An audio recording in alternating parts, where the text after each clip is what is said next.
Malam itu, suamiku mengumumkan perceraian kami tepat di hadapan keluargaku.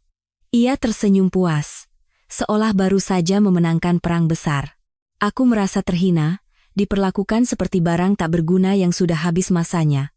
Tapi aku tidak menangis. Aku hanya diam.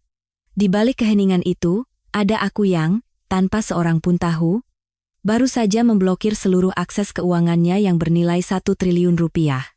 Seminggu kemudian, ia menggelar pesta megah untuk merayakan kekuasaan yang ia yakini telah ia rebut sepenuhnya. Mereka tidak tahu, pesta itu bukanlah perayaan, melainkan proklamasi kehancurannya. Dan aku telah menyiapkan satu tamu misterius yang akan membuka tirai pertunjukan itu. Sebelum cerita ini dimulai, silakan tinggalkan komentar dari kota mana Anda mendengarkan kisah ini. Kilatan lampu kamera dari para wartawan menyilaukan mata di ruang konferensi pers yang mewah. Namun bagi Bima Wijoyo, cahaya itu adalah sorotan panggung yang pantas ia dapatkan. Pria itu, dengan setelan mahal dan rambut disisir klimis ke belakang, duduk menyilangkan kaki dengan senyum penuh percaya diri di hadapan para jurnalis dari majalah bisnis terkemuka, Bisnis Elit. Keberhasilan Adijaya Group selama 3 tahun terakhir bukan hanya soal modal, ujar Bima dengan suara bariton yang sengaja dibuat berwibawa. Tangannya bergerak di udara, membuat gestur yang meyakinkan. Ini tentang visi. Saat perusahaan ini masih dipegang oleh mendiang mertua saya, Bapak Haryanto Sastrowardoyo, geraknya lambat seperti kapal tua. Saya datang dan merombak sistem. Saya pecat orang-orang lama yang tidak produktif, dan lihat hasilnya sekarang. Laba meningkat 300%. Para wartawan mengangguk takzim, mencatat setiap bualannya. Bima menikmati momen itu. Momen di mana ia merasa seperti seorang raja kecil yang membangun kerajaannya sendiri, lupa bahwa fondasi yang ia injak adalah warisan orang lain. Sementara itu, beberapa kilometer dari keriuhan wawancara tersebut, keheningan menyelimuti sebuah rumah mewah bergaya Mediterania di kawasan Menteng. Anindita Sastrowardoyo duduk di ruang keluarga yang luas. Tangannya sibuk merapikan ujung pashmina sutra berwarna dusty pink yang membingkai wajah cantiknya dengan anggun. Ia mengenakan gamis rumahan dari bahan sutra yang jatuh lembut di tubuhnya, memberikan kesan sederhana namun berkelas. Di hadapannya, siaran ulang wawancara suaminya diputar di televisi layar datar raksasa. Pandangan Anindita datar. Tak ada binar kebanggaan saat mendengar Bima merendahkan pencapaian almarhum ayahnya di hadapan seluruh negeri. Ia menghela napas panjang, lalu mematikan televisi tepat saat suara deru mobil sport Bima memasuki halaman rumah. Pintu depan terbuka dengan kasar. Bima masuk dengan wajah yang masih menyisakan arogansi. Ia melempar jas mahalnya begitu saja ke sofa, seolah berharap seorang pelayan akan sigap mengambilnya. "Kamu lihat wawancaraku tadi?" tanya Bima tanpa menoleh. Sambil melonggarkan dasi dan berjalan ke meja makan, Anindita bangkit, mengambil jas suaminya dan melipatnya dengan rapi.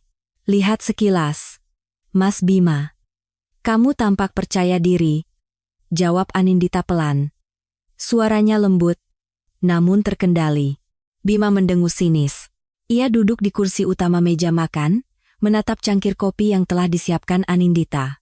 Tanpa kata, ia menyesap cairan hitam itu, lalu membanting cangkir itu dengan keras ketatakannya. Suara keramik beradu memecah keheningan rumah.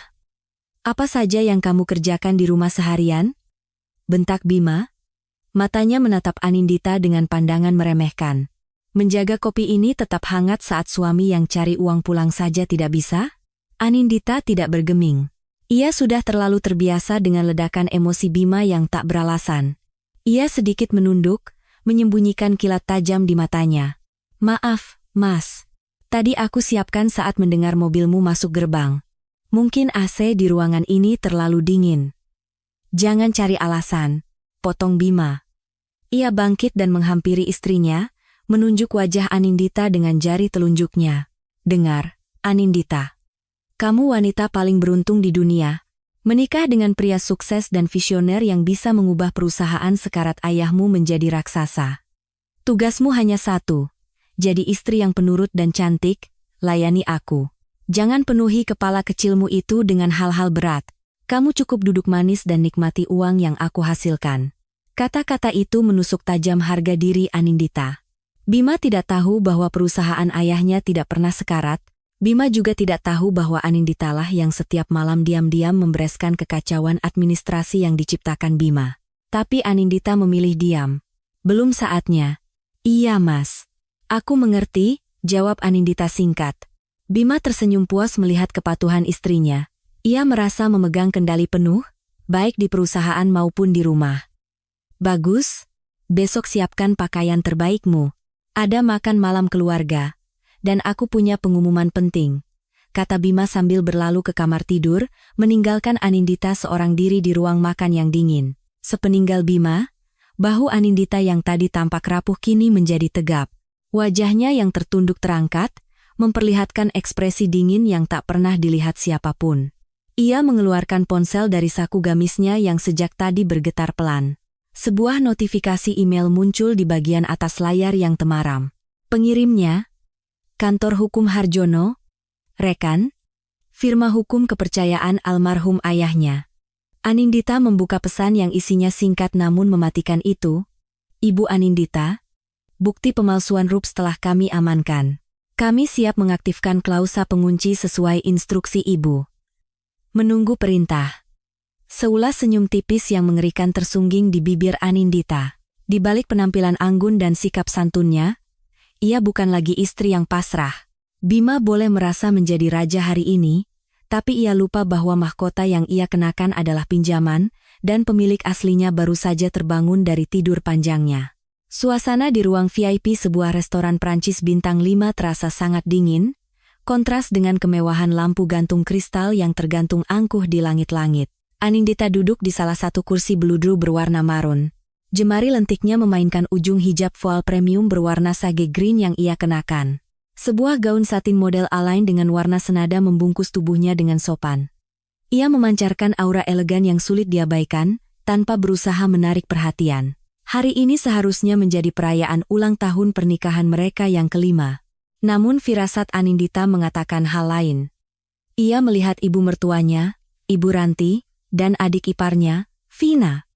Duduk di seberangnya dengan senyum licik yang tak disembunyikan.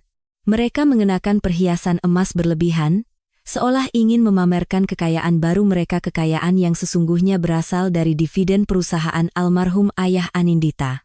Suamimu lama sekali, Nindi. Cibir Ibu Ranti sambil memain-mainkan cincin berlian di jarinya. Mungkin sibuk mengurus bisnis yang tidak pernah bisa dilakukan almarhum ayahmu. Ibu Ranti menatap Anindita dengan pandangan menghina, tatapan yang sudah menjadi santapan sehari-hari Anindita selama 5 tahun pernikahannya. Sebelum Anindita sempat bereaksi, pintu ganda ruangan itu terbuka lebar. Bima masuk, diapit oleh 2 asisten pribadinya. Wajahnya berseri-seri, tapi bukan karena kebahagiaan yang hangat, melainkan kepuasan seorang penakluk. Ia bahkan tidak mengecup kening Anindita seperti suami yang merayakan hari jadi pernikahan. Sebaliknya, Bima langsung berdiri di ujung meja, menatap keluarganya seperti seorang jenderal yang pulang membawa kepala musuh di medan perang. Malam ini bukan perayaan pernikahan, suara Bima memecah keheningan, membuat garpu di piring Vina berhenti bergerak. Malam ini adalah perayaan kebebasan dan kepemilikan penuh. Bima memberi isyarat, dan seorang asisten segera meletakkan sebuah map dokumen berwarna biru tua yang tebal di tengah meja putar. Dengan gerakan dramatis, Bima memutar meja itu hingga map tersebut berhenti tepat di depan Anindita. Buka. Nindi, itu hadiahku, perintah Bima dengan nada kering. Tangan Anindita, yang tampak tenang, membuka map itu. Jantungnya berdebar kencang, tapi matanya dengan cepat memindai dokumen di dalamnya. Itu salinan notulensi rapat umum pemegang saham luar biasa. Di situ tertera dengan jelas, pemegang saham mayoritas Adijaya Group kini beralih ke Bima Wijoyo dengan 70% saham. Anindita tahu persis ini adalah dokumen rekayasa, memanfaatkan celah hukum licik dengan ketidakhadirannya dalam rapat yang tidak pernah ia terima undangannya. Anda memalsukan tanda tangan persetujuan dewan? Tanya Anindita pelan, menutup kembali map itu tanpa getar sedikit pun. Bima tertawa, tawa yang terdengar kering dan kejam. Bukan pemalsuan, sayang. Ini namanya strategi korporat. Ayahmu terlalu bodoh membiarkan celah itu terbuka. Sekarang, Adijaya Group sepenuhnya milikku. Aku bukan lagi menantu yang menumpang. Aku pemilik takhta yang sesungguhnya. Ibu Ranti dan Vina bersorak dan bertepuk tangan, seolah Bima baru saja memenangkan lotre, tak peduli bahwa yang baru saja mereka rampas hartanya adalah menantu mereka sendiri. Dan karena statusku sudah berubah, lanjut Bima. Suaranya kini merendah namun penuh bisa, aku rasa tidak pantas lagi bersama wanita yang tidak punya kontribusi apa-apa. 5 tahun, Nindi. Kamu hanya pajangan di rumah. Tidak punya anak, tidak punya ide bisnis, tidak ada dukungan apapun selain menghabiskan uangku untuk membeli pakaian-pakaian kunomu itu. Bima mengambil napas panjang sebelum mengucapkan kalimat yang telah ia siapkan berbulan-bulan. Malam ini, dengan ibuku dan adikku sebagai saksi, aku, Bima Wijoyo, menceraikanmu, Anindita Sastrowardoyo. Mulai besok, angkat kaki dari rumahku. Kamu tidak punya hak atas harta Gonogini. Semua aset perusahaan sudah atas namaku sebelum perceraian ini. Kamu keluar dengan tangan hampa. Sama seperti saat aku memungutmu dari duka kematian ayahmu. Hening. Anindita tidak menangis. Tak ada histeria yang diharapkan Ibu Ranti dan Vina. Wajah cantiknya yang dibingkai hijab hijau itu tetap tanpa ekspresi, seolah air matanya sudah kering jauh sebelum malam ini tiba. Perlahan, Anindita meraih gelas air di hadapannya dan minum sedikit untuk membasahi tenggorokannya yang kering. Ia menatap lurus ke mata Bima. Tatapan itu bukan tatapan wanita kalah, melainkan tatapan seseorang yang melihat orang bodoh sedang menggali kuburnya sendiri. Anda yakin dengan keputusan ini, Mas Bima? Tanya Anindita. Suaranya begitu tenang hingga terdengar mengerikan. Tentu saja, tanda tangani surat gugatan cerai di dalam map itu. Jangan buat ini menjadi rumit kalau kamu tidak mau dipermalukan lebih jauh, tantang Bima. Tanpa banyak bicara, Anindita mengambil pena Montblanc yang diletakkan Bima di atas meja. Dengan satu gerakan tegas, ia membubuhkan tanda tangannya di atas kertas putih. Goresan tintanya begitu tajam hingga menembus ke lembar di belakangnya. Anindita bangkit dan merapikan gaunnya. Lalu ia menatap satu persatu wajah orang-orang yang telah mengkhianatinya, ibu mertua yang tamak, adik ipar yang penjilat, dan suami yang lupa daratan. Baik, Mas Bima.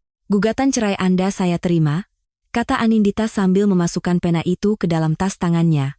Bukan mencuri. Pena itu adalah hadiah ulang tahun dari almarhum ayahnya untuk Bima dulu. Anindita berbalik, meninggalkan meja yang penuh dengan makanan mahal yang belum tersentuh, dan berjalan dengan langkah tegap. Sebelum mencapai pintu keluar, ia berhenti sejenak dan menoleh ke arah Bima yang sedang bersulang dengan ibunya. Nikmati kemenanganmu malam ini, Bima. Ingat baik-baik momen ini, karena kamu yang memulainya. Jangan cari aku saat atap rumahmu runtuh, bisik Anindita, lalu menghilang di balik pintu mahoni yang berat, meninggalkan Bima yang mendengus, menganggap peringatan itu sebagai gertakan kosong dari seorang wanita yang baru saja diceraikan. Gerimis mulai turun, membasahi jendela sedan hitam yang membawa Anindita menjauh dari hotel tempat harga dirinya baru saja diinjak-injak. Di dalam mobil yang senyap, Anindita tidak meminta sang sopir untuk mengantarnya ke rumah yang kini menjadi teritori Bima.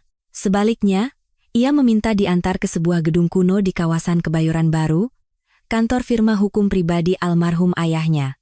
Tempat di mana semua rahasia Adijaya Group tersimpan aman, jauh dari jangkauan tangan serakah suaminya. Anindita menyandarkan kepalanya di kursi kulit. Dengan jemari yang masih sedikit gemetar, ia membetulkan letak hijab sege greennya yang sedikit kusut. Ia menatap pantulan wajahnya di kaca jendela yang gelap. Tak ada air mata. Ayahnya pernah berpesan, menangisi pengkhianat adalah pemborosan emosi yang paling sia-sia. Malam ini, Anindita memutuskan untuk membakar kesedihannya dan menjadikannya bahan bakar perlawanan.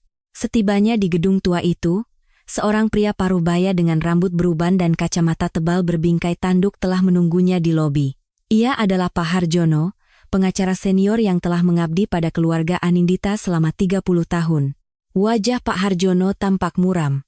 Rahangnya mengeras menahan amarah setelah mendengar kabar pengumuman sepihak Bima. Ibu Anindita, sapa Pak Harjono dengan nada hormat namun prihatin. Saya sudah mendengar kabarnya dari rekan di lokasi. Bima Wijoyo benar-benar sudah gila. Anindita mengangguk pelan.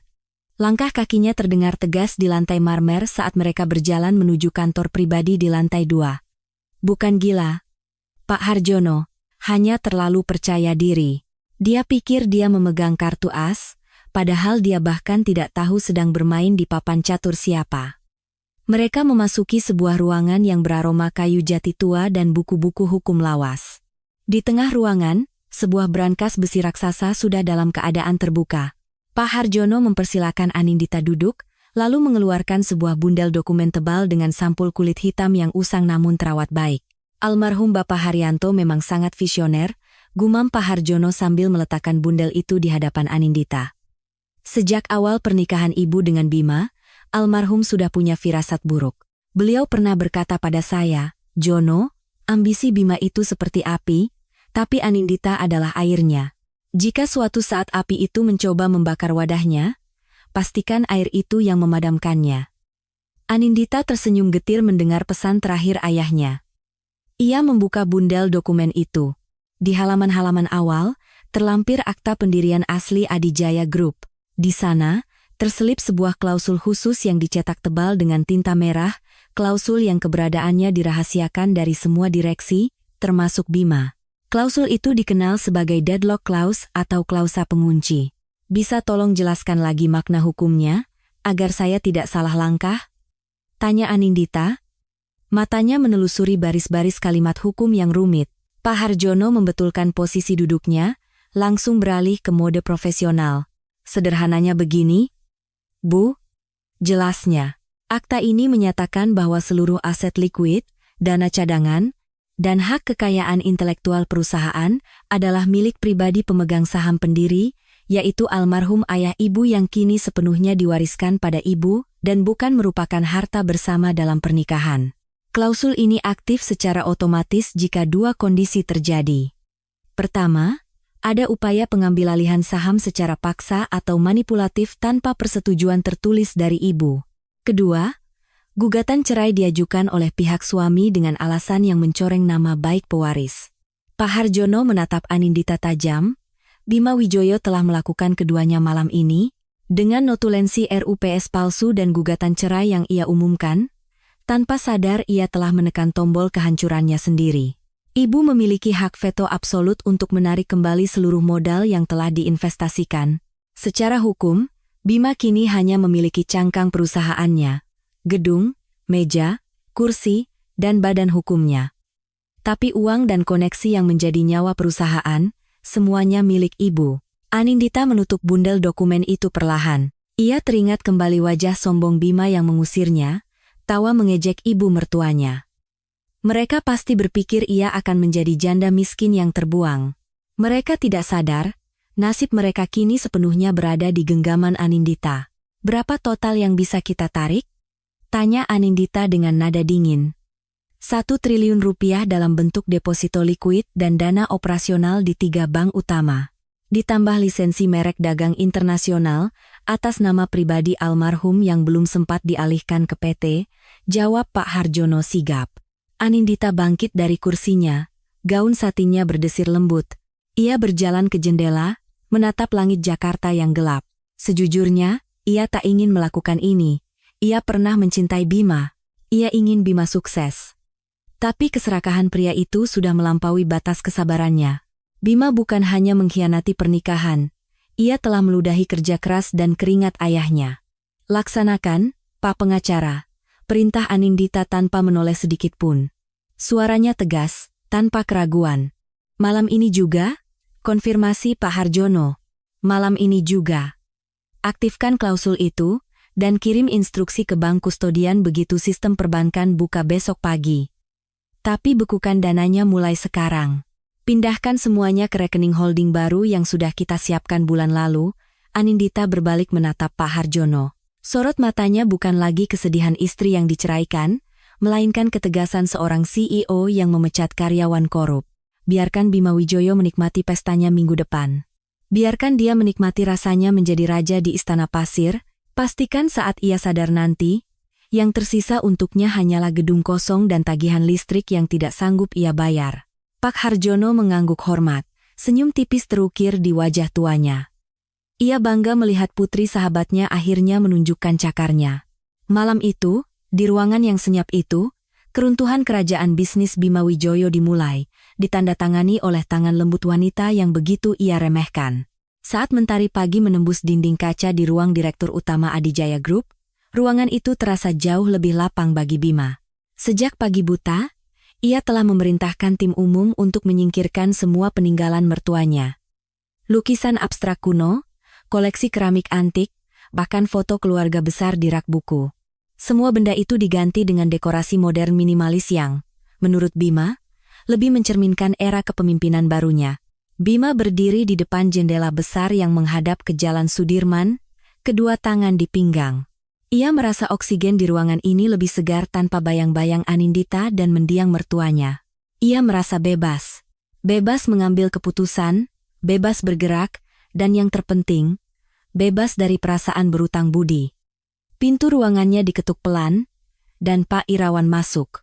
Pak Irawan adalah direktur operasional yang sudah 20 tahun mengabdi di perusahaan itu. Pria tua itu tampak lelah, memegang sebuah amplop coklat di tangannya. "Saya sudah menerima surat pemberhentian saya, Pak Bima," kata Pak Irawan dengan suara bergetar menahan emosi, "tapi memecat saya dan 3 manajer senior lain di tengah persiapan ekspansi bisnis adalah tindakan bunuh diri. Kami yang selama ini menjaga hubungan dengan para pemasok lama." Bima berbalik perlahan. Senyum sinis terukir di wajahnya. Ia berjalan ke meja besarnya, duduk dengan nyaman, dan memutar-mutar kursi kebesarannya. "Itulah masalah kalian, orang-orang tua," jawab Bima enteng. "Kalian terlalu mengandalkan hubungan emosional, bukan profesionalisme. Di era kepemimpinan saya, Pak Irawan, kita bicara efisiensi dan kecepatan. Pemasok lama itu mahal dan lambat. Saya sudah punya tim baru. Teman-teman saya, lebih muda, lebih agresif, dan lebih melek teknologi. Anda dan fosil-fosil lainnya hanya akan memperlambat laju kereta cepat saya." Pak Irawan menatap Bima dengan tak percaya. Ia menggeleng pelan, seolah melihat orang yang sedang menari di tepi jurang. "Almarhum Bapak Haryanto membangun perusahaan ini dengan kepercayaan, Pak Bima, bukan hanya angka.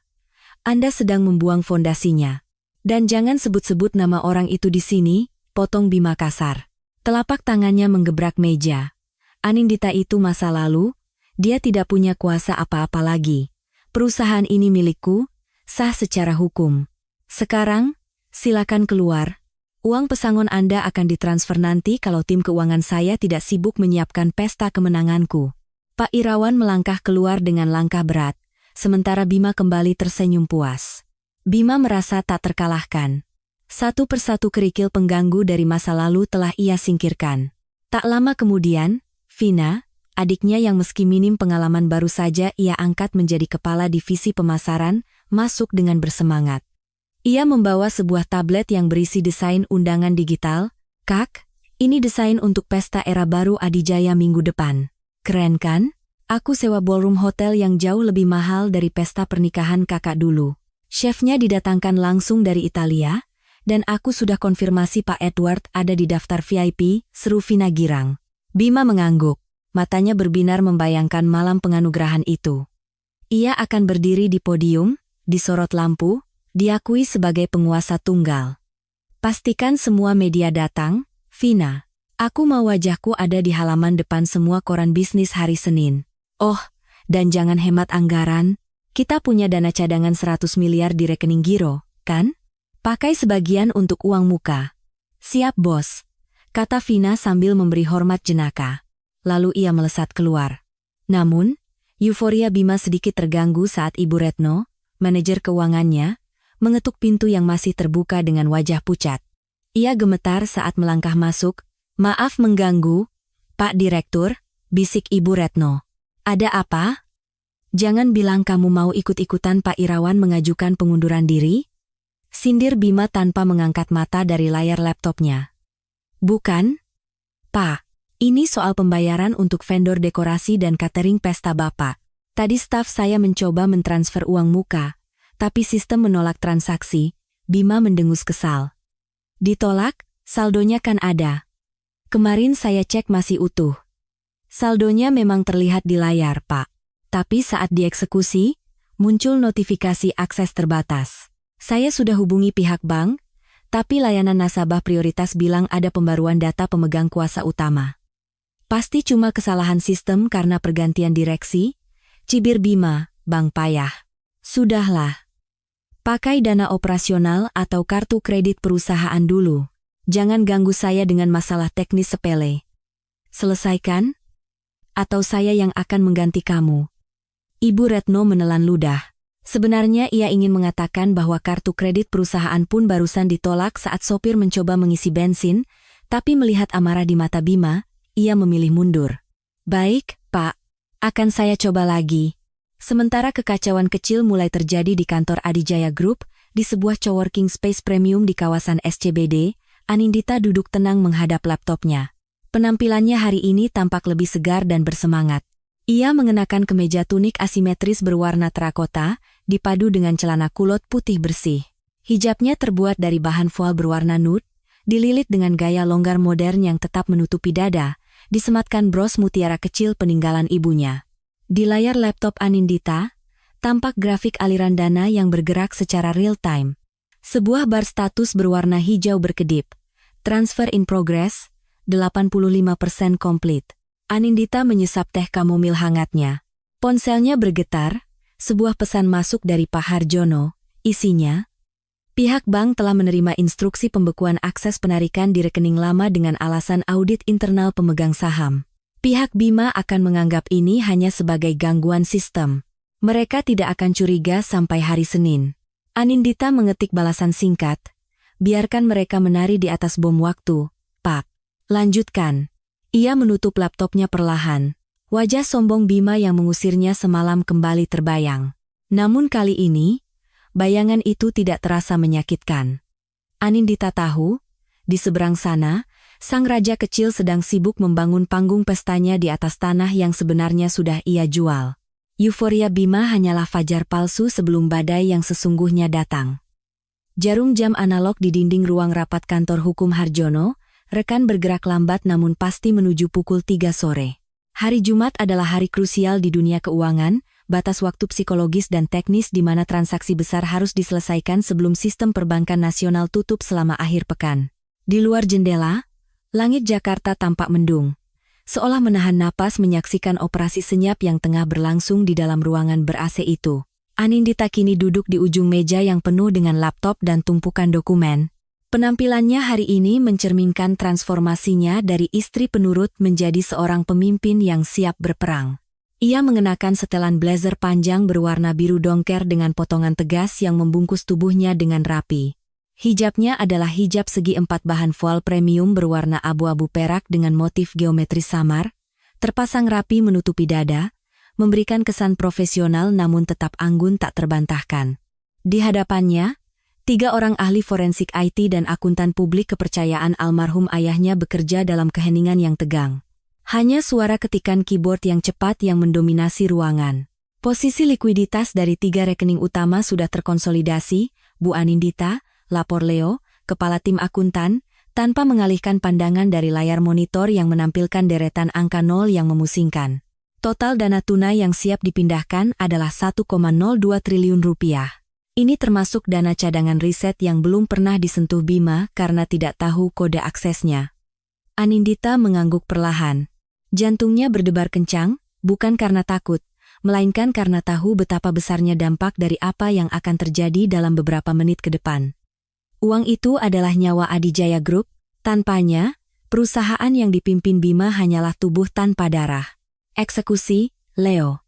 Sekarang juga, perintah Anindita dengan tenang, membutuhkan otorisasi tingkat tertinggi, Bu. Token fisik dari pendiri. Leo berkata.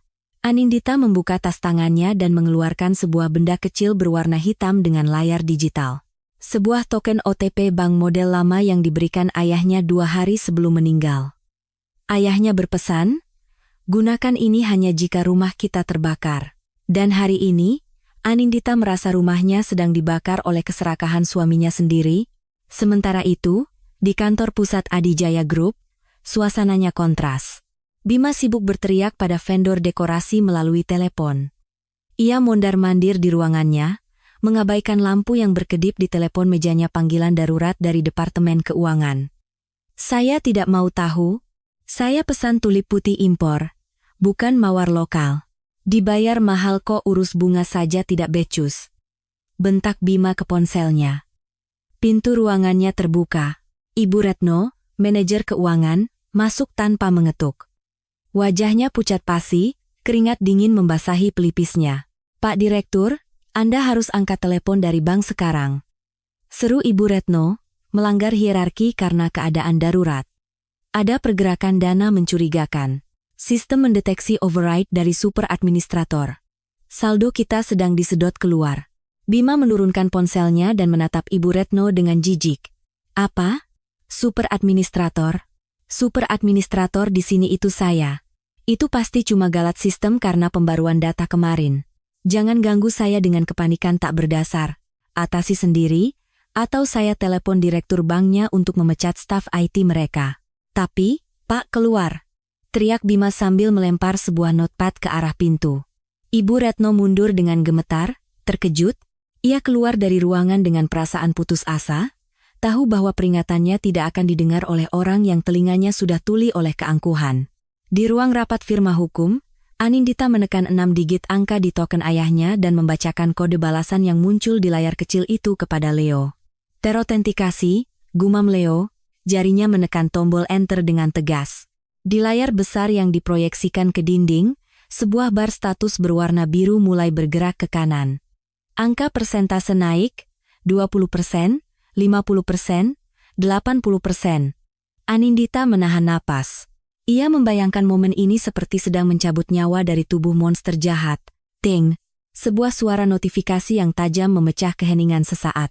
Tulisan besar berwarna hijau muncul di layar, transaksi berhasil. Dana telah ditransfer. Anindita menghela napas lega, punggungnya bersandar di kursi empuk. Di layar monitor Leo yang lain, saldo rekening operasional Adijaya Group kini menunjukkan angka menyedihkan. Hanya tersisa beberapa juta rupiah. Recehan yang bahkan tidak cukup untuk membayar catering pesta. "Sudah selesai, Bu," kata Pak Harjono yang mengawasi dari samping. Dan sekarang pukul 14.55, bank sudah menutup transaksi transfer eksternal. Bahkan jika Bima menyadarinya sekarang, ia tidak bisa melakukan apa-apa sampai Senin pagi. Dia terjebak selama akhir pekan tanpa sepeser pun uang. Anindita menatap layar dengan pandangan kosong yang penuh kepuasan. Ia merapikan ujung hijabnya yang sedikit berantakan karena tegang. "Terima kasih untuk semuanya," kata Anindita lembut. Ia bangkit, mengambil kembali token ayahnya, dan menggenggamnya. "Sekarang, biarkan Bima tidur nyenyak malam ini. Dia butuh tenaga untuk menghadapi mimpi buruk yang akan datang hari Senin." Anindita melangkah keluar ruangan dengan hati yang jauh lebih ringan. Di luar, hujan kembali turun, membersihkan debu Jakarta. Seolah semesta sedang menyucikan jalan untuk langkah baru sang ratu yang sesungguhnya. Operasi senyap itu berhasil dengan sempurna, tanpa suara, namun mematikan. Senin pagi di kantor pusat Adijaya Group diawali dengan pekik kegembiraan tertahan yang meledak dari ruang direktur utama. Bima menatap layar tabletnya dengan mata berbinar, seolah baru menemukan harta karun. Sebuah email konfirmasi baru saja masuk dari sekretaris pribadi Mr. Edward Henderson, investor legendaris yang menjadi target utama ambisi Bima. Isinya singkat dan manis. Mr. Henderson akan menghadiri pesta era baru Adijaya malam ini. Bagi Bima, ini adalah stempel legitimasi tertinggi. Kehadiran Mr. Henderson bukan sekadar kunjungan tamu, melainkan sinyal kepada dunia bisnis bahwa Bima Wijoyo telah berhasil menggantikan bayang-bayang mertuanya dengan kekuasaan absolut. Ia merasa tak tersentuh, seolah kakinya tak lagi menapak di bumi. "Vina," panggil Bima melalui interkom, suaranya syarat kegembiraan. Sesaat kemudian, Vina masuk dengan langkah yang dibuat-buat anggun, membawa beberapa sampel souvenir pesta. "Ada kabar baik apa, Kak? Wajahmu cerah seperti lampu panggung," tanyanya. "Pak Edward datang?" jawab Bima singkat, menyandarkan punggungnya di kursi kulit empuk. "Malam ini akan sempurna. Tapi rasanya kurang lengkap kalau penontonnya hanya para pebisnis penjilat. Aku butuh seseorang yang dulu meremehkanku untuk melihat betapa hebatnya aku sekarang." Vina tersenyum licik, seolah bisa membaca pikiran kakaknya. "Jangan bilang, mantan istrimu yang parasit itu?" Bima mengangguk pelan, senyum kejam tersungging di bibirnya. "Kirimkan undangan VVIP untuk Anindita. Pakai kurir instan, pastikan sampai di tangannya siang ini." Aku ingin dia datang, duduk di pojok, dan menyaksikan dengan mata kepalanya sendiri bahwa tanpanya dan ayahnya, aku justru bisa terbang lebih tinggi. Aku ingin melihat wajah penyesalannya saat Pak Edward berjabat tangan denganku di atas panggung. Ide brilian, Kak? Biar dia tahu diri, sahut Vina antusias. Akan kutambahkan catatan kecil di undangannya biar lebih menyentuh hati. Sementara rencana jahat itu dirajut dengan tawa terkekeh, di belahan lain Jakarta, Anindita sibuk menata kantor sementaranya di sebuah gedung perkantoran modern di Jalan Gatot Subroto. Tidak seperti suasana kantor lama yang kaku, ruang baru ini didesain minimalis namun sangat fungsional. Beberapa karyawan inti kepercayaannya yang diam-diam ia tarik dari Adijaya Group sudah mulai menyusun strategi untuk perusahaan barunya, Anindita Ventures. Anindita berdiri di dekat dinding kaca, memandang ke bawah ke arah kota yang sibuk. Penampilannya hari ini mencerminkan ketenangan seorang pemimpin yang tahu persis arah tujuannya. Ia mengenakan gamis lurus berwarna taupe, dipadukan dengan luaran kimono panjang dari bahan linen berwarna krem. Hijabnya dari bahan voal dengan warna senada gamis, dililit simpel menutupi dada, memberikan kesan effortless chic namun tetap rapi. Seorang staf resepsionis mengetuk pintunya, membawa sebuah amplop hitam tebal dengan tulisan tinta emas yang mencolok. Maaf, Bu Direktur. Ada kiriman kurir instan. Pengirimnya panitia acara Adijaya Group, kata sang staf ragu-ragu, tahu betul situasi yang dialami atasannya. Anindita menerima amplop itu dengan wajah tanpa ekspresi, ia merasakan tekstur kertas impor mahal yang keterlaluan. Bima selalu lebih mementingkan kemasan daripada isi, pikirnya. Perlahan, jemari lentik Anindita merobek segel lilin merah di belakang amplop. Ia mengeluarkan undangan tebal berlapis beludru. Di sana tertulis, kepada yang terhormat, Ibu Anindita Sastrowardoyo, mantan istri. Kami mengundang Anda sebagai tamu kehormatan dalam perayaan era baru Adijaya Group. Sudut bibir Anindita sedikit berkedut membaca frasa mantan istri. Di sebuah kartu kecil yang diselipkan, tampak tulisan tangan khas Vina. Datang ya, Mbak. Lihat bagaimana suksesnya Kak Bima tanpamu. Jangan lupa pakai baju yang bagus, biar tidak malu-maluin di antara tamu-tamu elit kami. Bukannya marah atau merobek undangan itu, Anindita justru tertawa kecil. Tawa yang terdengar renyah. Namun dingin. Ia berjalan kembali ke mejanya dan meletakkan undangan pamer itu tepat di samping laptopnya yang menyala. Di layar laptop, terpampang dashboard bank yang kini menampilkan saldo rekening Anindita Ventures dengan 12 digit angka yang fantastis. Di tab sebelahnya, ada laporan intelijen bisnis yang menyatakan bahwa cek yang dikeluarkan Bima untuk uang muka hotel pagi ini baru saja ditolak karena dana tidak mencukupi. Namun notifikasi itu belum sampai ke telinga Bima, karena tim keuangannya terlalu takut untuk melapor di hari bahagianya. Undangan yang salah alamat. Gumam Anindita pelan, jemarinya mengetuk-ngetuk permukaan meja. Kau pikir kau mengundang penonton untuk menyaksikan kemenanganmu, Bima. Padahal kau sedang mengundang hakim untuk menyaksikan eksekusimu. Anindita mengangkat ponselnya dan menghubungi Pak Harjono. Siapkan mobil, Pak. Saya akan datang ke pesta itu, kata Anindita tegas. Bima ingin panggung, kan? Baiklah. Saya akan memberinya panggung. Tapi skenarionya, saya yang tulis. Anindita menatap pantulan dirinya di cermin kecil di mejanya. Wanita di cermin itu bukan lagi istri yang diam saja saat dimarahi hanya karena kopinya dingin. Wanita itu kini memegang kendali penuh. Dengan gerakan anggun, Anindita membetulkan letak pin di hijabnya, memastikan penampilannya sempurna. Ia tidak akan datang sebagai tamu yang dipermalukan, ia datang sebagai pemilik sah yang akan mengambil kembali semua miliknya. Ballroom Hotel Bintang 5 itu telah disulap menjadi lautan emas dan kristal yang menyilaukan. Bima benar-benar serius dengan ambisinya untuk menunjukkan era baru Adijaya Group. Ribuan tangkai lili putih impor, yang dipaksakan Bima untuk menggantikan bunga-bunga lokal kesukaan mendiang mertuanya, menghiasi setiap sudut ruangan, menyebarkan aroma yang begitu kuat hingga sedikit menyesakkan. Di tengah gemerincing gelas sampanye dan bisik-bisik para sosialitas serta pebisnis kelas kakap, Bima berdiri tegak laksana seorang kaisar di tengah pesta penobatannya. Ia mengenakan tuxedo hitam rancangan desainer Italia dengan sempurna. Rambutnya disisir rapi ke belakang, dan senyum kemenangan tak pernah lepas dari bibirnya. Di sisinya, Ibu Ranti dan Vina sibuk memamerkan perhiasan berlian baru mereka kepada istri-istri pejabat, tertawa terbahak-bahak seolah mereka kini adalah pemilik sah dari semua kemewahan ini. Nikmati malam ini, tuan-tuan, Bima mengangkat gelasnya saat serombongan investor asing mendekat. Ini baru permulaan. Adijaya Group di bawah kendali saya akan melesat 10 kali lebih cepat dibanding saat dikelola generasi tua. Ia sengaja berbicara dengan suara keras agar orang-orang di sekitarnya bisa mendengar. Namun, fokus di ruangan besar itu tiba-tiba buyar. Bukan karena pidato Bima, melainkan karena pintu ganda ballroom di ujung ruangan terbuka perlahan. Musik orkestra yang mengalun lembut seolah menjadi musik latar bagi seorang wanita yang melangkah masuk dengan aura yang sangat berbeda. Itu Anindita. Jika para tamu wanita lain berlomba-lomba mengenakan gaun terbuka dan perhiasan gemerlap, Anindita hadir sebagai antitesis dari semua keriuhan itu. Ia mengenakan gaun beludru marun yang jatuh anggun menyapu lantai. Potongan gaunnya simpel, namun aksen draperi di bagian pinggang menonjolkan siluetnya yang langsing dan berkelas. Hijabnya adalah hijab satin premium berwarna emas kusam dusty gold. Ditata dengan gaya sopan namun modis menutupi dada. Di bahu kirinya, tersemat sebuah bros antik berbentuk bunga teratai yang terbuat dari platinum. Anindita tidak berjalan dengan kepala tertunduk seperti wanita yang baru diceraikan dan diusir.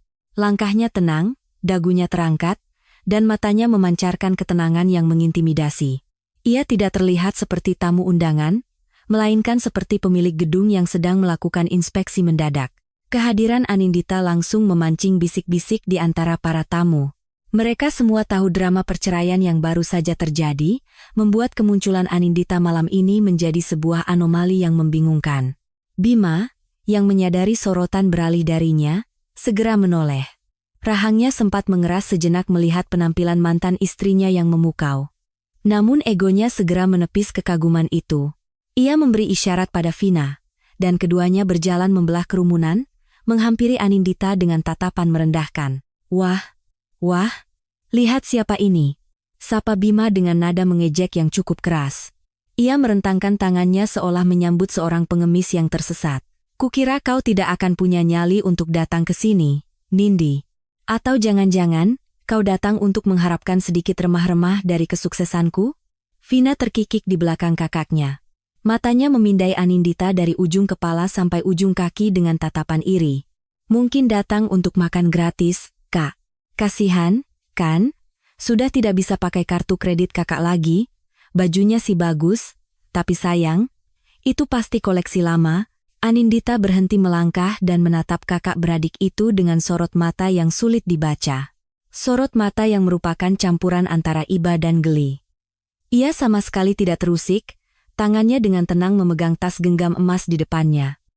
Mas Bima, Vina, sapa Anindita lembut. Suaranya terdengar jernih di antara alunan musik. Terima kasih atas undangannya. Aku datang bukan untuk mengemis, dan tentu saja bukan untuk makan. Aku hanya ingin melihat langsung karya besar yang begitu kau banggakan. Bima mendengus, merasa Anindita hanya sedang berusaha menutupi rasa malunya. Ia melangkah lebih dekat, mencondongkan tubuhnya ke arah Anindita dengan gestur mengancam. Jangan sok kuat, Nindi, lihat sekelilingmu. Ini duniaku sekarang. Mereka semua datang untukku, bukan untuk pewaris manja sepertimu. Nikmati pemandangannya selagi bisa. Setelah malam ini, kau akan dilupakan selamanya. Anindita tersenyum tipis, senyum yang entah kenapa membuat bulu kuduk Bima meremang. Anindita sedikit memiringkan wajahnya dan berbisik tajam, tentu saja, Mas Bima. Aku akan menikmati setiap detiknya. Nikmati panggung ini, tertawalah sepuasmu, dan bungkukan badanmu sedalam mungkin saat menerima pujian. Karena ini akan menjadi panggung terakhirmu. Sebelum tirainya ditutup paksa, sebelum Bima sempat membalas ucapan ambigu Anindita, perhatian seluruh ruangan kembali tersedot secara dramatis. Pintu utama kali ini terbuka lebih lebar dan lebih teatrikal. Beberapa pengawal berbadan tegap masuk lebih dulu, membuka jalan bagi seorang pria, Kaukasia tua dengan setelan abu-abu yang sangat rapi. Suasana di ruangan mendadak senyap. Bima sejenak melupakan Anindita, matanya berbinar liar. Mr. Henderson sudah tiba. Momen yang ia tunggu-tunggu. Bima segera berbalik, membetulkan dasi kupu-kupunya, dan memasang senyum terlebarnya. Ia bersiap menyambut sang investor. Anindita mundur selangkah, memberikan ruang bagi drama yang sesungguhnya untuk dimulai. Ia berdiri tenang di balik bayangan sebuah pilar besar. Matanya menatap punggung Bima yang berjalan penuh percaya diri menuju kehancurannya. Gaun marunnya seolah menyatu dengan kegelapan sudut ruangan, membuatnya tampak seperti sutradara yang mengawasi adegan puncak dari sisi panggung. Musik orkestra yang tadinya mengalun megah, perlahan meredup, lalu berhenti total. Seolah para pemainnya pun terintimidasi oleh aura yang dibawa oleh pria tua itu. Mr. Edward Henderson melangkah masuk dengan ketenangan yang hanya dimiliki oleh orang-orang yang menguasai dunia. Di belakangnya, 2 orang asisten berjalan sigap membawa tas kerja dari kulit, menambah kesan angker rombongan kecil itu. Bagi Bima, keheningan yang menyelimuti ruangan adalah karpet merah yang digelar semesta untuknya. Dengan jantung berdebar kencang karena kegembiraan, ia sekali lagi mengancingkan jasnya dan melangkah maju membelah kerumunan. Ia memastikan senyumnya adalah yang paling lebar, paling ramah, dan paling berwibawa. Dalam benaknya, foto jabat tangannya dengan Mr. Henderson besok akan menghiasi sampul semua majalah bisnis, membungkam semua kritik yang meragukan kepemimpinannya. Mr. Henderson, welcome. Selamat datang. Seru Bima dengan suara keras, sengaja mencampur bahasanya agar terkesan internasional. Ia mempercepat langkahnya, menerobos para tamu VIP lain yang juga ingin mendekat. Saat jarak mereka tinggal 2 meter, Bima berhenti dan mengulurkan tangan kanannya dengan mantap. Ia sudah menyiapkan salam pembuka yang ia latih di depan cermin seharian. Suatu kehormatan besar bisa menyambut seorang legenda seperti Anda di Adijaya Group. Kalimat itu menggantung di udara, tak pernah selesai. Mr. Henderson tidak berhenti melangkah. Pria tua itu bahkan tidak melirik tangan Bima yang terulur kaku. Tatapan mata birunya yang tajam menembus ke depan, melewati bahu Bima, seolah pria yang berdiri di hadapannya hanyalah patung dekorasi atau pelayan yang kebetulan lewat. Bima membeku. Senyum lebarnya perlahan retak.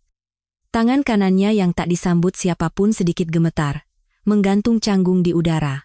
Para tamu mulai saling pandang, bisik-bisik kebingungan berdengung seperti lebah. Rasa malu merayap dari leher ke wajahnya, terasa panas dan perih. Mr. Henderson, panggil Bima lagi, kali ini suaranya ragu dan sedikit panik. Ia hendak menoleh, barangkali sang investor tidak melihatnya. Namun, Mr. Henderson terus berjalan dengan langkah pasti, membelah para tamu yang secara otomatis memberinya jalan, menuju sebuah pilar besar di sisi kiri ruangan yang agak temaram. Di sana, berdiri sesosok figur anggun berbalut gaun bludru marun yang berkilau dalam kegelapan. Anindita berdiri dengan tenang, kedua tangan tertaut santai di depan perut. Cahaya lampu gantung kristal memantul indah di bros teratai platinum di bahu kirinya dan di permukaan hijab satin dusty gold yang membingkai wajahnya dengan sempurna. Ia sama sekali tidak tampak terkejut. Ia tampak seperti orang yang sedang menunggu janji temu yang datang tepat waktu. Mata Bima terbelalak saat menyadari kemana arah langkah Mr. Henderson. Tunggu. Kenapa ke sana? Bima bergumam sendiri. Kakinya bergerak refleks mengikuti, ditarik oleh rasa tak percaya yang mendalam. Di hadapan ratusan pasang mata yang menahan napas, hal yang tak masuk akal itu benar-benar terjadi. Mr. Edward Henderson, investor asing yang terkenal dingin dan sulit didekati, berhenti tepat 2 langkah di depan Anindita. Wajah kakunya seketika melembut, berubah menjadi ekspresi penghormatan yang sangat dalam, tanpa sedikit pun keraguan. Mr. Henderson membungkukkan badannya sebuah hormat yang sangat formal lalu perlahan, berlutut dengan satu kaki. Ia tampak seperti seorang ksatria di hadapan ratunya. Dengan sangat sopan, ia meraih tangan kanan Anindita dan mengecup punggung tangan wanita berhijab itu dengan takzim. Ballroom itu meledak, dalam keheningan yang memekakkan telinga. Kilatan lampu kamera para wartawan yang tadinya senyap kini meletus membabi buta, mengabadikan momen surreal itu. Maaf saya terlambat 10 menit, Ibu Direktur, kata Mr. Henderson dengan suara bariton yang jelas dan tegas. Cukup keras untuk didengar oleh orang-orang di lingkaran terdekat. Anindita tersenyum. Senyum yang tulus, berwibawa. Ia sedikit menganggukkan kepala, memberi isyarat agar pria tua itu bangkit. Tidak apa-apa, Mr. Henderson. Anda datang tepat waktu untuk acara utamanya, jawab Anindita tenang. Bima, yang baru saja tiba di dekat mereka dengan napas terengah-engah, menatap pemandangan itu dengan wajah pucat. Otaknya gagal memproses informasi. Bagaimana bisa investornya berlutut di hadapan mantan istri yang ia sebut parasit? Mr. Henderson, Anda salah orang. Seru Bima panik. Suaranya melengking karena histeris, berusaha menarik kembali perhatian pria itu. Wanita ini bukan siapa-siapa, dia hanya mantan istri yang saya ceraikan minggu lalu. Saya CEO di sini, Bima Wijoyo. Kita punya janji. Mr. Henderson bangkit perlahan. Ia dengan lembut melepaskan tangan Anindita dan berbalik menghadap Bima. Wajah hangat yang ia tunjukkan pada Anindita seketika lenyap, berganti tatapan dingin yang menusuk tulang. Salah orang? Ulang Mr. Henderson dengan nada datar yang mengerikan. Ia maju selangkah, dan Bima refleks mundur karena terintimidasi. Saya tidak pernah salah mengenali rekan bisnis saya. Anak muda, saya datang ke sini untuk menemui pemilik modal sebesar 1 triliun rupiah yang baru saja masuk ke portofolio investasi saya. Dan pemiliknya adalah Ibu Direktur Anindita Sastrowardoyo ini. Mulut Bima ternganga, tapi tak ada suara yang keluar. Keringat dingin mulai membanjiri pelipisnya. Dan kau, lanjut Mr. Henderson. Kini menunjuk dada Bima dengan jari telunjuknya. Kau hanyalah penyewa gedung ini untuk sebuah pesta yang tagihannya bahkan belum lunas. Kata-kata itu menghantam Bima lebih keras dari tamparan fisik. Di sampingnya, Anindita hanya menonton dalam diam. Gaun marunnya kini kontras dengan wajah Bima yang seputih kertas. Anindita tak perlu berkata apa-apa. Keheningan dan senyum tipis di wajahnya sudah cukup menjelaskan siapa pemenang sesungguhnya. Malam itu, Bima merasa lantai marmer di bawah kakinya runtuh, menariknya ke jurang kenyataan yang baru saja ia sadari. Suasana di dalam Grand Ballroom itu berubah menjadi mencekam. Seolah oksigen di udara tiba-tiba tersedot habis.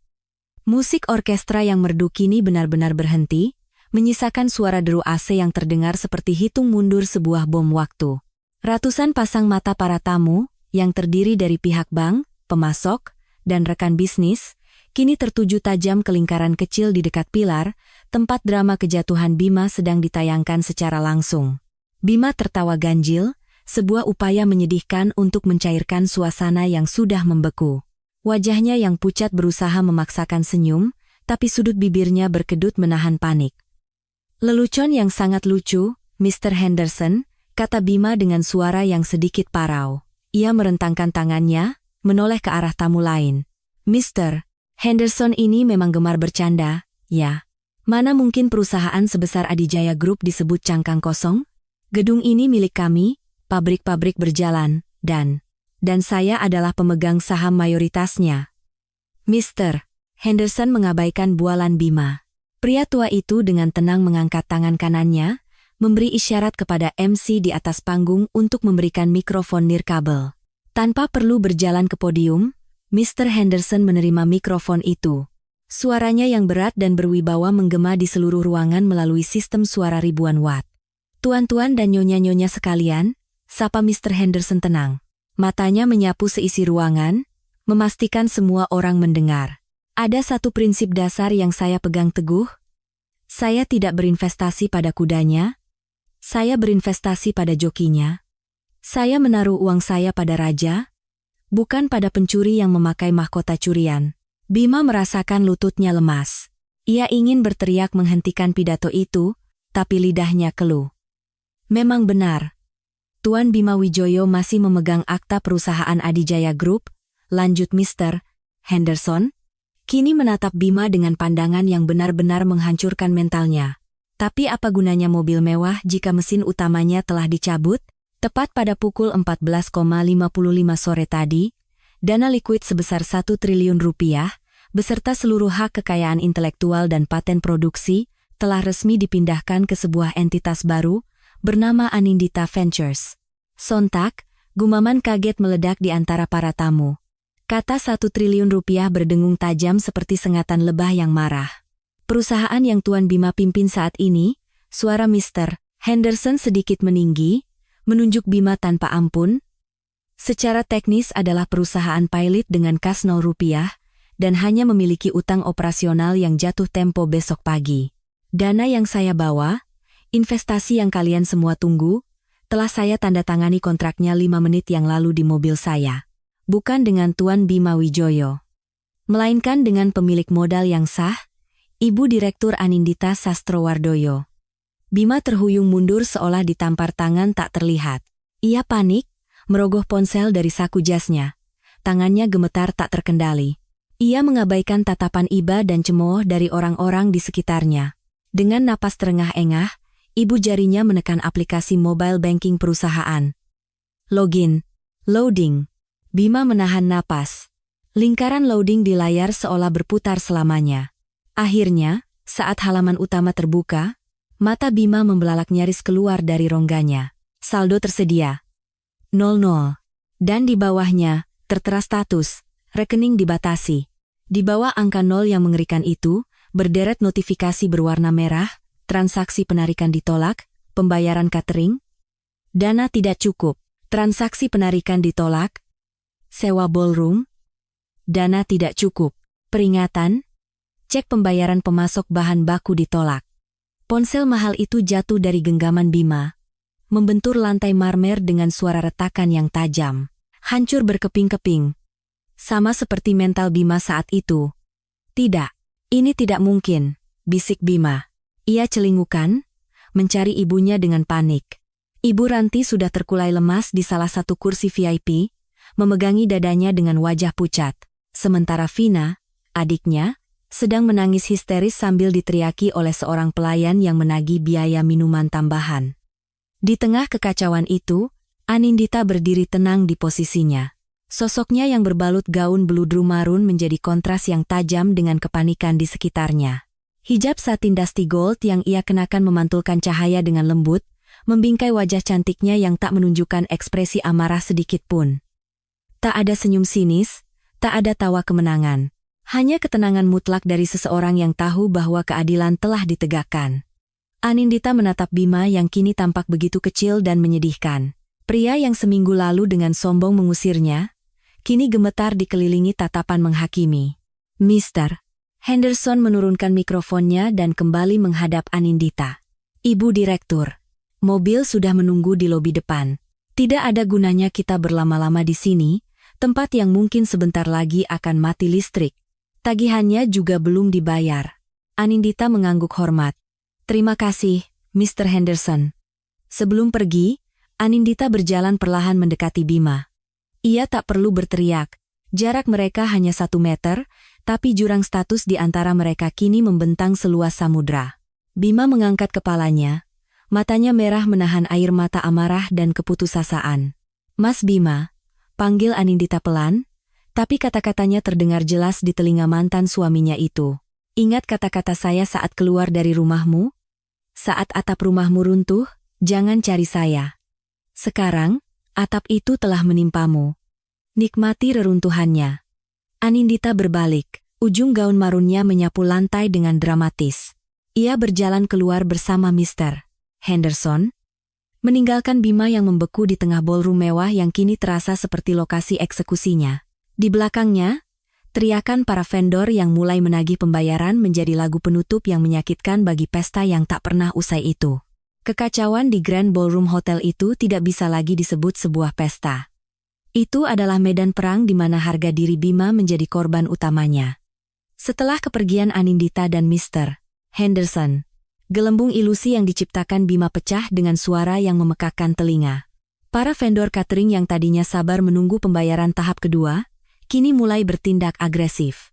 Mereka menarik piring-piring makanan dari meja para tamu yang masih tersisa. Suara piring pecah yang riuh bercampur dengan teriakan manajer hotel. Bima berdiri termangu di tengah ruangan. Wajahnya tidak lagi memancarkan keangkuhan seorang CEO, melainkan kepanikan seorang buronan. Jas mahalnya kusut, dasinya miring, dan rambutnya yang klimis kini acak-acakan karena frustrasi berkali-kali menjambak rambutnya sendiri. Di sekelilingnya, manajer hotel dan kepala keamanan sudah membentuk barikade manusia, menuntut pembayaran sewa tempat senilai ratusan juta rupiah dibayar tunai saat itu juga. Kartu Anda ditolak di semua mesin kami, Pak, bentak sang manajer hotel, keramahan bintang 5-nya telah lenyap. Kami tidak bisa menunggu sampai besok. Sistem Anda memblokir semua transaksi. Jika tidak ada pembayaran tunai atau jaminan aset malam ini, kami terpaksa membawa masalah ini ke kantor polisi atas tuduhan penipuan. Tunggu, kalian tidak tahu siapa saya? Saya Bima Wijoyo. Aset saya ada di mana-mana, teriak Bima histeris, suaranya pecah. Ia menoleh ke arah ibunya, mengharapkan bantuan. Namun pemandangan di sudut ruangan justru menambah kehancurannya. Ibu Ranti, yang tadi memamerkan emas di setiap jarinya, kini terduduk lesu di lantai karpet, menangis meraung-raung. Bukan menangisi nasib putranya, melainkan nasibnya sendiri. Kita habis, Bima, habis. Rumah itu sudah ibu jaminkan ke bank untuk modal pestamu ini. Kalau kamu tidak bisa bayar, malam ini kita tidur di mana? Vina, sang adik yang selalu menjadi pemantik api di keluarga Bima, justru sibuk menyelamatkan diri. Ia terlihat sedang memaksa melepas anting berliannya yang cicilannya belum lunas, dan berusaha menyelinap keluar melalui pintu samping, meninggalkan kakak dan ibunya dalam masalah. Keluarga yang dibangun di atas fondasi keserakahan itu hancur seketika saat uang tak lagi menjadi perekatnya. Sementara itu, di lobi depan hotel yang tenang dan sejuk, Anindita melangkah keluar dengan anggun. Udara malam Jakarta menyambut wajahnya, terasa jauh lebih segar daripada udara pengap penuh kepalsuan di dalam ballroom. Gaun bludru marun yang ia kenakan tertiup angin dengan lembut, dan hijab satin dusty goldnya membingkai wajah tenangnya dengan rapi. Mr. Henderson berjalan di sisinya, memberi isyarat kepada sopir mobil mewah yang sudah siaga.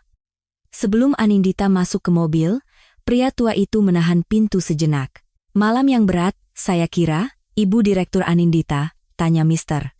Henderson dengan nada kebapakan. Anindita menoleh, menatap gedung hotel yang menjulang di belakangnya. Di lantai atas sana, ia tahu betul mantan suaminya sedang hancur berkeping-keping. Ada sedikit rasa sakit di hatinya, bukan karena sisa cinta, melainkan karena prihatin melihat betapa manusia bisa berubah karena keserakahan. Namun, perasaan lega jauh lebih mendominasi emosinya. Anindita tersenyum tipis dan menjawab, bukan malam yang berat, melainkan malam yang memperjelas segalanya.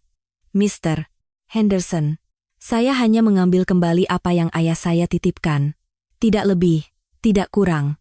Dan Anda melakukannya dengan sangat elegan, balas Mr. Henderson. Dunia bisnis membutuhkan pemimpin dengan integritas, bukan aktor yang pandai bersandiwara. Ia menambahkan bahwa besok pagi timnya akan datang ke kantor baru Anindita untuk finalisasi proyek ekspansi. Setelah membungkuk hormat, Mr. Henderson mempersilakan Anindita duduk dan menutup pintu mobil. Sedan hitam itu pun meluncur mulus membelah jalanan Jakarta, meninggalkan keriuhan hotel yang kini diwarnai oleh suara sirene mobil polisi yang baru tiba. Anindita menyandarkan kepalanya di kursi kulit yang empuk. Ia mengeluarkan ponselnya, membuka galeri foto, dan menatap foto almarhum ayahnya. Ia berbisik lirih, sudah selesai, Pa. Warisan Papa sudah Anin jaga. Keesokan harinya, tajuk utama berbagai media bisnis memuat wajah Bima dengan judul besar. Skandal Adijaya Group, CEO ditangkap karena cek kosong, ternyata Raja Pailit. Foto Bima yang digiring polisi dengan wajah ditutupi jaket menjadi tontonan nasional. Di sisi lain, berita pendirian Anindita Ventures yang berhasil menggait investor global menjadi angin segar di pasar saham. Anindita kini berdiri di balik jendela kaca besar kantor barunya di lantai 40. Sinar matahari pagi menerpa wajahnya, memantulkan kilau keemasan pada hijab berwarna krem yang ia kenakan. Dari ketinggian itu, gedung tua Adijaya Group tampak kusam dan sepi, disegel oleh pihak bank karena disita. Anindita menyesap teh hangatnya, lalu berbalik menghadap tim barunya yang bekerja dengan penuh semangat. Tak ada lagi bayang-bayang masa lalu, tak ada lagi status sebagai istri yang hanya harus menunggu di rumah. Bima telah menjadi sejarah kelam yang memberinya pelajaran, bahwa diam bukan berarti lemah, dan kesabaran adalah senjata paling mematikan jika digunakan pada waktu yang tepat. Ia meletakkan cangkir tehnya dan duduk di kursi kebesarannya.